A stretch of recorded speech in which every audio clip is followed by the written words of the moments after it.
울지 마라. 할머니 개안타.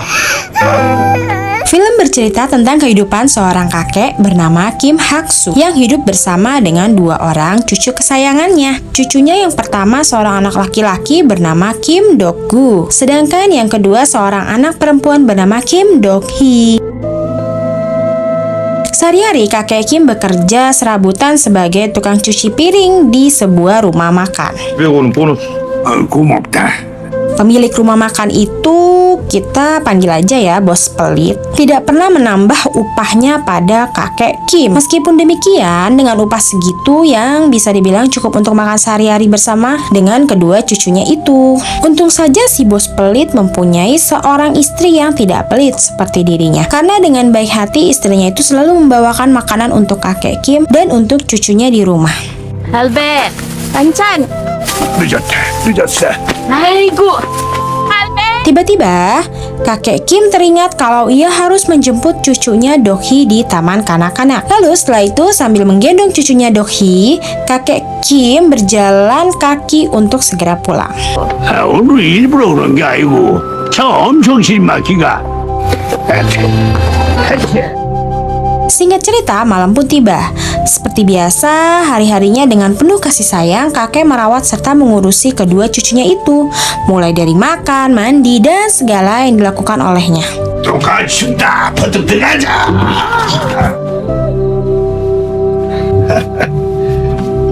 Dan satu hal lagi yang selalu kakek tanamkan kepada Dok-gu, yaitu tentang silsilah keturunan dari keluarga Kim, yang mengartikan bahwa betapa pentingnya arti keluarga bagi mereka. 저 누구? 삐자, 금자. 됐나? 됐다요. 똥방아이 지는요. 경적인가 상설공바. Sampai keesokan harinya si bos pelit pemilik restoran tempat kakek bekerja menelpon. Ia meminta agar kakek Kim segera datang ke restoran pagi itu. Lalu, Dok-gu diminta kakek untuk menemani adiknya ke kebun stroberi. Karena di hari itu adiknya dan teman-teman lainnya di taman kanak-kanak akan pergi ke sana. Awalnya Dok-gu menolak, namun Dok-gu mau tidak mau melakukannya karena ia diiming-imingi akan dibelikan robot mainan oleh kakeknya itu. 아이고 사육장 가자.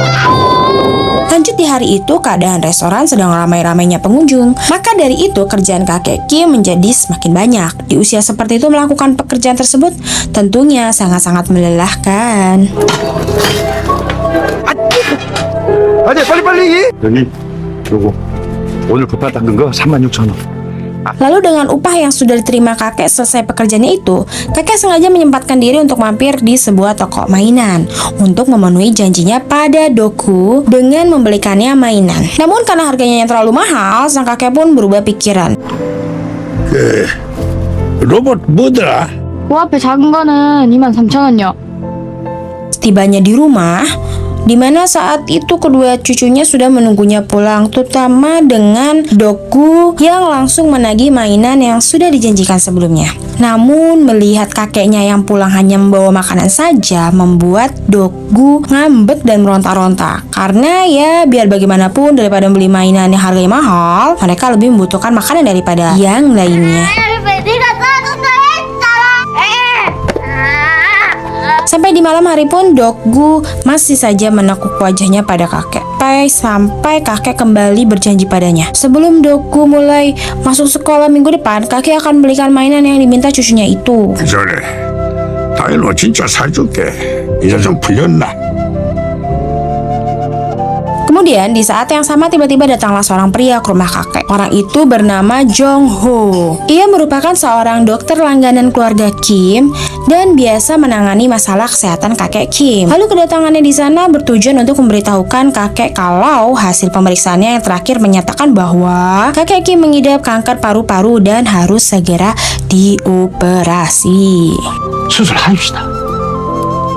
가라.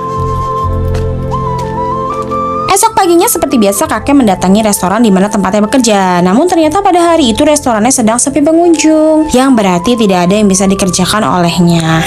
이거 진짜 닦을 것도 있을 거 아니야.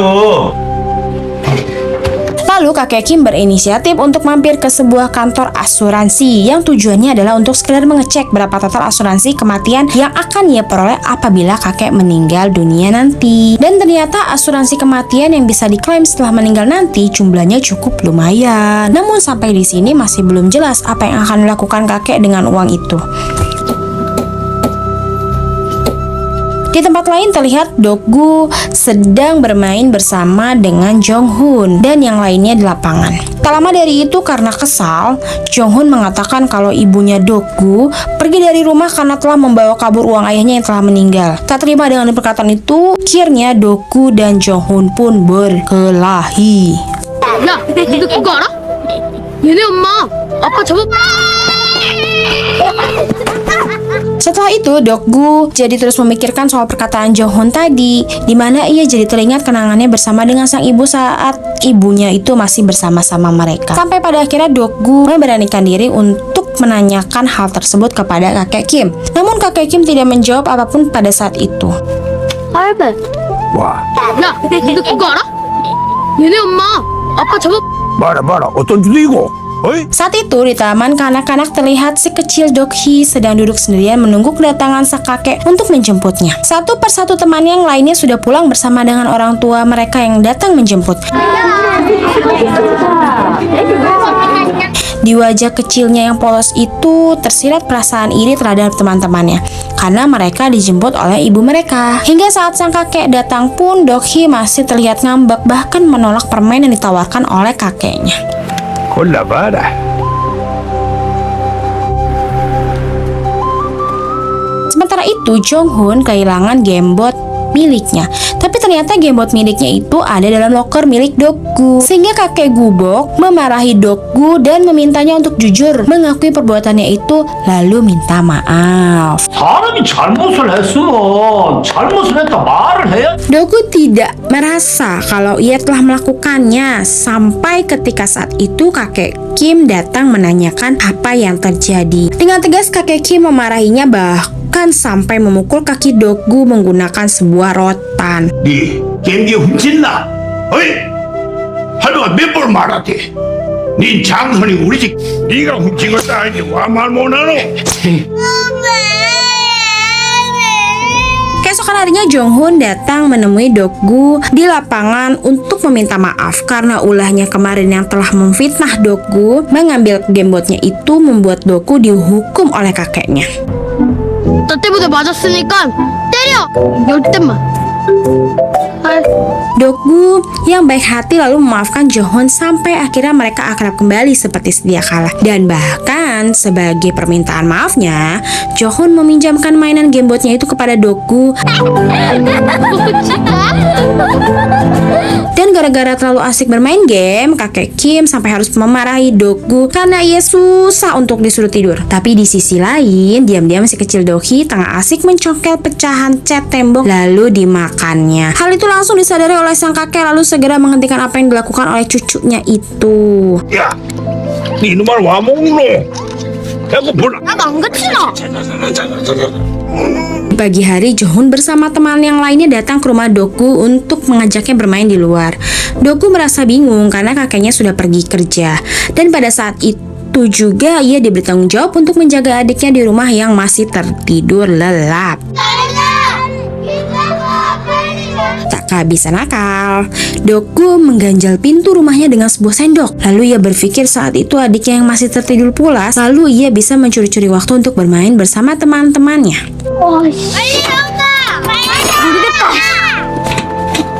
Dan sampai ketika kakek Kim pulang ke rumah, ia kaget saat melihat pintu rumahnya terganjal. Dan saat membuka pintu tersebut, tiba-tiba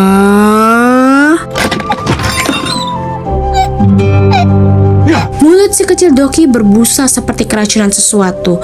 Dengan sigap sang kakek pun membawa cucunya itu ke dokter Jong-ho. Setelah diperiksa, untung saja tidak terjadi apa-apa pada si kecil Dokhi. Penyebabnya adalah karena kebiasaan Dokhi selama ini yang diam-diam mengkonsumsi pecahan cat tembok yang baru-baru ini saja kakek Kim mengetahui hal itu. 다 초연했으니까네. 이제 괜찮습니다. Dokter Jongho pun menjelaskan pada kakek apa yang dialami oleh Dokhi dan apa penyebabnya Dokhi bisa melakukan hal itu. Karena secara tidak langsung saat ini Dokhi mengidap sebuah sindrom yang dinamakan Reactive Attachment Disorder yang merupakan sebuah gangguan pada mental anak bila mana sering berganti pengasuh. Yang simpelnya dengan kata lain, anak di usia seperti itu masih sangat membutuhkan kasih sayang dan perhatian dari orang tuanya. Dan biar bagaimanapun hal tersebut tidak bisa digantikan perannya oleh siapapun. 말 들어서 반응성 애착장애라고 아들한테는 말도 찬찬히 가르치지. 엄마가 필요한 김에. Lalu setibanya kembali di rumah, sang kakek langsung saja memarahi Dokgu. Akan tetapi Dokgu yang tidak terima dimarahin dan disalahkan seperti itu langsung mengutarakan emosinya dan semua unek-uneknya selama ini, karena biar bagaimanapun bagi anak seusianya mereka seharusnya ada dalam fase bermain dan bersosialisasi bersama teman-temannya. 네 동생 죽을 뻔했다. 알아? 엄마 나 천천히 알면 잘못이 없다. 내는 알면 안 삼키나. Sampai malam harinya tiba, ditambah lagi saat itu hujan sangat deras. Dokgu yang pergi dari rumah tak kunjung pulang. Lalu sang kakek berusaha untuk mencari cucunya itu ke rumah tetangga-tetangga terdekatnya. 고, 동구 못 봤나? 우리 덕구 Karena belum berhasil menemukan Dokgu, akhirnya kakek yang ditemani oleh warga setempat bersama-sama mencari Dokgu di tengah hujan yang deras. Dan saat mereka semua tiba di kantor polisi, ternyata Dokgu ada di sana. Lalu kakek Kim segera meminta maaf dan menyesali karena telah memarahi Dokgu. Ia pun berjanji akan mencari dan membawa ibunya itu kembali pulang. 저 보소. 그 평균 엄마 찾아줄게. 이래 나가지 마라. Sedikit flashback, ternyata pada saat itu kakek Kim mengusir menantunya itu yang bernama Vanessa sepeninggal anaknya alias suami dari Vanessa. Kakek Kim menyangka kalau menantunya itu telah mengeklaim dana asuransi kematian anaknya dan membawa kabur uangnya. Maka dari itu kakek Kim lalu mengusir Vanessa hingga berpisah dengan anak-anaknya. 나, 네 남편 죽은 성범이 40기자도 되기 전에 다 나라. Lanjut ke dalam cerita, kakek Kim yang ingin menepati janjinya kepada cucunya bahwa ia akan membawa kembali sang ibu kepada mereka, dan kakek pun datang menemui istri dari bosnya yang pelit di restoran di tempatnya bekerja. Kita panggil saja Sushi. Kakek menemui Sushi karena kakek mengetahui kalau menantunya itu berteman baik dengannya. Untuk lebih jelasnya sih, memang Sushi tidak tahu Vanessa berada di mana. Namun Sushi memberikan sepucuk surat yang pernah Vanessa kirimkan kepadanya, dan surat itu berasal dari Indonesia. 그 아빠 주고 바네사 인도네시아에서 Setelah mendapatkan informasi yang cukup membantu, sang kakek langsung pergi ke kantor maskapai penerbangan untuk menanyakan berapa biaya yang diperlukan untuk terbang ke Indonesia dari Korea. Ternyata ongkosnya lumayan mahal untuk tiket pulang pergi. Kisaran angkanya sekitar 1.700 won. Sang kakek pun bingung dari mana ia bisa mendapatkan uang sebanyak itu dalam waktu singkat. 네, 어른 왕복에다가 편도까지 하면은 뭐 대략 160, 70 Akhirnya, ia pun teringat dengan asuransi kematian miliknya yang jumlahnya lumayan besar. Namun, kantor asuransi dengan tegas menyatakan kalau asuransi tersebut tidak dapat diklaim selama peserta asuransi itu belum meninggal dunia. 상주보험은요 죽어야 나오는 거라니까요. 제가 이봐라. 내 죽는다고. Selanjutnya, kakek Kim pergi ke klinik Dokter Jongho sambil sekalian memeriksa kondisinya. Kakek pun menceritakan padanya kalau ia mau pergi ke Indonesia. Tapi karena tidak punya uang, kakek bermaksud untuk meminjam uang Jongho terlebih dulu dengan jaminan asuransi kematian yang dimiliki olehnya. 엄마는 나온단다. 말도 말고. Dan satu hal lagi, kakek Kim mengajak Dokter Jongho untuk pergi ke sebuah panti asuhan dengan maksud dan tujuan agar panti asuhan itu mencarikan orang tua asuh untuk kedua cucunya, yaitu Dokgu dan Dokhi. Karena sang kakek akan pergi jauh ke Indonesia untuk mencari ibu dari cucu cucunya. 알아서 잘 해줄 거니까 걱정 마시고. 아들 모두 잘 맡아줄 선생님들로 찾아놨어. Dan mengenai asuransi kematian kakek Kim, dana tersebut bisa digunakan oleh cucunya suatu saat nanti jikalau kakek Kim telah meninggal dunia. Karena faktanya sebenarnya pihak asuransi bisa saja membayarkan dana tersebut, yang berarti sebenarnya kakek bisa saja melakukan operasi menggunakan asuransi itu. Akan tetapi sang kakek malah melewatkan kesempatan itu hanya demi kedua cucunya. Karena dengan dana sebanyak itu tentunya akan habis begitu saja kalau hanya untuk operasi. Begitu mulianya hati sang kakek, beliau lebih mementingkan masa depan cucu-cucunya ketimbang hidupnya sendiri. 2천만 원 덕구 덕희나 노인네 혼자 그가 어디 갔고. Singkat cerita, kakek Kim sudah tiba di Indonesia dengan berbekal alamat dari surat yang ia peroleh dari teman menantunya itu. Kini ia telah sampai ke alamat tujuan yang berlokasi di daerah Lenteng Agung, Jakarta Selatan. Pak, minggir Pak. Oke. Sambil menyusuri gang-gang sempit, sang kakek sudah sampai di depan rumah yang sesuai petunjuk alamat tersebut. Setelah mengetuk pintunya, keluarlah seorang ibu-ibu. Ya, ibu itu adalah ibu dari Vanessa yang tak lain ialah menantunya kakek Kim. 어서. Ya Allah, kakek Doku. 아이고. Di dalam rumah itu banyak sekali foto yang terpampang di dinding. Foto pernikahan almarhum anaknya Sung Bok bersama dengan Vanessa dan juga foto mereka bersama kakek Kim. Namun ada salah satu foto yang memperlihatkan seorang anak gadis kecil.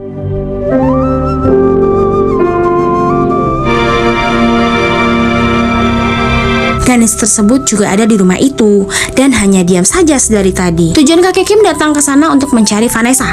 Namun ibu Vanessa alias besannya itu bilang kalau Vanessa sekarang sudah kembali lagi ke Korea. Dan satu hal yang mengagetkan sang kakek ialah ibu Vanessa berterima kasih pada kakek Kim karena telah memberikan dana operasi untuk cucunya itu. Lalu gadis kecil itu diperkenalkan pada kakek Kim. Ia bernama Angela. Angela. Dan faktanya, ia merupakan anak pertama hasil pernikahan dari Sung Bok dan Vanessa. Karena memang mereka berdua itu menikah di Indonesia dan sudah dikaruniai seorang anak perempuan dan anak itu adalah Angela. Ibu Vanessa bilang kalau Angela sudah menyelesaikan operasi transplantasi sumsum dan biaya operasinya itu yang didapatkan dari kakek Kim. Mendengar akan hal itu, kakek Kim sangat terkejut dan merasa menyesal karena berarti selama ini uang asuransi anaknya yang meninggal itu digunakan oleh Vanessa untuk membiayai operasi cucunya yang pertama yang tinggal di Indonesia, yaitu Angela. Penyakit cucu saya jadi sembuh. 내가 돈 줘서 야 수술했다고요. Lalu ibu Vanessa memberikan kembali surat yang berisikan alamat tempat tinggal Vanessa di Korea yang sekarang. Lalu setelah menginap semalam, pagi-pagi sekali kakek Kim diam-diam pamit dari sana. Namun kepergian sang kakek diketahui oleh cucunya Angela yang menyusul kakek Kim karena ingin memberikan sebuah hadiah kepada kakek yang berupa gambar mereka sekeluarga. 건강 잘 챙기소. Doku halbe, siang bagi apa? Salah, seharusnya aku yang saling. Dengan perasaan bercampur aduk antara sedih, bahagia, sang kakek pun kembali melangkahkan kakinya pulang ke Korea.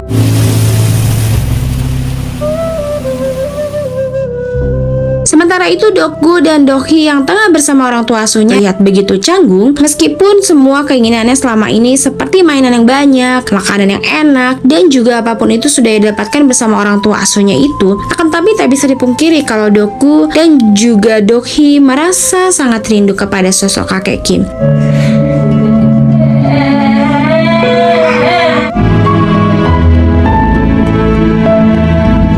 Dan setibanya kembali di Korea, perasaan bersalah telah berburuk sangka selama ini mengganggu pikiran kakek Kim hingga membuatnya jatuh pingsan. 어르신 괜찮으세요? Mengetahui sang kakek masuk rumah sakit, Dokgu bersama dokter Jong Ho pun segera ke sana. Dokgu terlihat cemas sekali karena mengira kakek kesayangannya itu meninggal. Lalu ia pun meminta maaf dan menyesali perbuatannya selama ini yang selalu membantah kakeknya itu.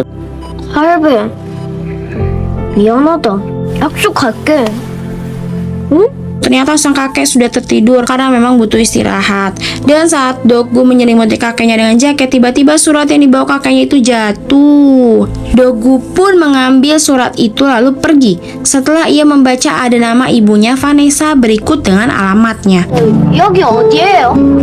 저기로 가서 오른 Seorang diri, Dokgu mencari alamat tinggal ibunya itu. Namun sayangnya ternyata sudah sebulan yang lalu sang ibu pindah ke tempat yang lain. 우리 엄마 찾는데요. 한 달 전에 방 뺐어. 공장 옮긴다고. Merasa frustasi dengan upaya yang sia-sia untuk mencari sang ibu, Dokgu dengan lantang berteriak-teriak di tengah kota agar ada orang yang mendengarnya sambil menunjukkan foto sang ibu yang dipegangnya itu. Dan ternyata benar, ada seorang wanita yang melihat apa yang dilakukan Dokgu. Lalu ia menyampaikan hal itu pada Vanessa di tempatnya bekerja bahwa dia melihat putranya itu barusan di tengah kota. 이름은 김덕거입니다. 내가 엄마를 찾습니다. 자꾸 애리본 할아버지는 Lalu kita kembali pada kakek Kim yang sudah keluar dari rumah sakit. Dengan uang yang tersisa, sang kakek membelikan segala kebutuhan kedua cucunya. Ia juga membelikan makanan-makanan kesukaan Dokgu yang selama ini belum sempat ia belikan. 스물 만나. 이 얼마가? Namun di saat makan malam itu, tiba-tiba kondisi penyakit kakek yang bertambah parah karena batuknya mengeluarkan darah. Namun sang kakek tetap mencoba untuk menutupi hal itu pada kedua cucu kesayangannya itu. 덕구야, 하루만 잘 할배 물 마시러. 선생님들이 돈가스 Lanjut keesokan harinya, sang kakek bersiap-siap mendandani Dokgu dan juga Dokhi karena di hari itu kakek bermaksud untuk kembali menyerahkan kedua cucunya itu kepada orang tua asuh mereka. Yang karena sang kakek sudah membulatkan tekadnya untuk hidup sendirian sampai akhir hayatnya. Karena ia tahu kalau hidupnya sudah tidak lama lagi, maka ia harus merelakan cucu kesayangannya itu hidup bersama orang lain. 진짜로 걔한다. 진짜로 내 없어도 그때까지만 같이 있으면 안 되나? 애도 같이 살란다. 내 세상이 무너져도 우리 덕구 할배다 바뀌가.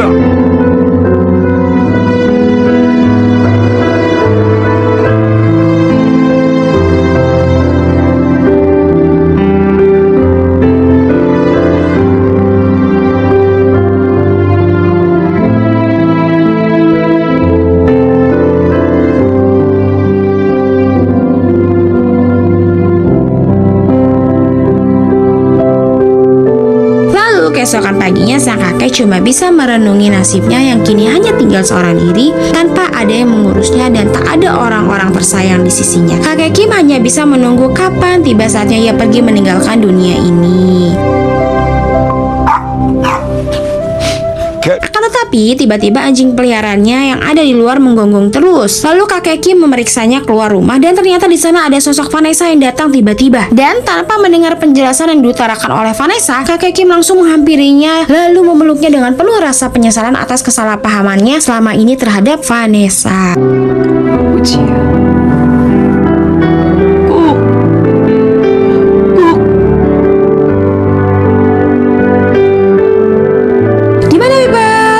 Filmnya, sosok perjuangan seorang kakek yang rela menghabiskan masa hidupnya demi mengurus cucu-cucu kesayangannya. Seorang kakek Kim yang tegas menanamkan rasa tanggung jawab dan kemandirian kepada kedua cucunya dari kecil. Seorang diri, beliau berusaha berperan menjadi seorang ayah sekaligus ibu bagi kedua cucunya itu. Dan sosok Vanessa sebagai seorang ibu sekaligus anak yang mampu memaafkan kesalahpahaman dari ayah mertuanya itu tidaklah mudah untuk bisa dilakukan semua orang. Dan tak bisa dipungkiri, memang sosok orang tua itu sangatlah berpengaruh bagi pondasi mental seorang anak. Jadi, selagi orang tua masih ada, junjung tinggilah mereka, bahagiakan mereka. Jangan sekali-kali menyakiti hatinya, karena tanpa orang tua kita bukanlah apa-apa. Sedikit mengutip perkataan seorang penyair besar Amerika bernama Angelo. Kita tidak bisa memaafkan tanpa mencintai, dan aku tidak bermaksud untuk sentimen. Maksudku adalah memiliki keberanian untuk berdiri dan berkata, aku memaafkan, aku sudah selesai dengan masalah itu. Oke people, sampai bertemu di video selanjutnya. Jangan lupa like, dan juga subscribe channel ini ya. Bye-bye.